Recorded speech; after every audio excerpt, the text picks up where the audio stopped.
గమనించండి. ప్రభుత్వం ఏం చేయాలంటే, ప్రభుత్వ పాఠశాలల్లో చదివిన వారికి మాత్రమే ప్రభుత్వ ఉద్యోగాలు ఇచ్చే విధంగా ఒక జీవోని తీసుకురావాలి. ఒక చట్టం తయారు చేయాలి దీనికి ప్రభుత్వం. దీన్ని ముఖ్యంగా ప్రజాప్రతినిధులకు చేరవేయండి. మన దళిత నాయకులందరూ కూడా మహా మేధావులు ఉన్నారు దళితులలో, వారందరికీ ధన్యవాదాలు. దయచేసి ఆలోచన చేయండి. ఇది ప్రజాప్రతినిధులకు చేరవేయండి. ప్రభుత్వ పాఠశాలల్లో చదివిన వారికి మాత్రమే ప్రభుత్వ ఉద్యోగం రావాలి.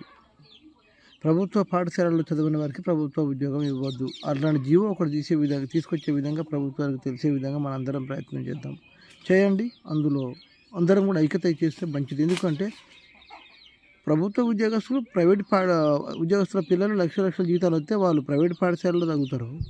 మన పిల్లలకు చక్కగా చదువు చెప్పక నాశనం అయిపోతున్నారు. మన పిల్లలకు చదువులు చక్కగా రావట్లేదు. ఎందుకు అంటే వాళ్ళు ప్రైవేట్కి చదివి ర్యాంకులు కొట్టి ఉద్యోగస్తుల పిల్లడు ఉద్యోగస్తులే, కూలీని పిల్లడు కూలీడు అవుతున్నాడు.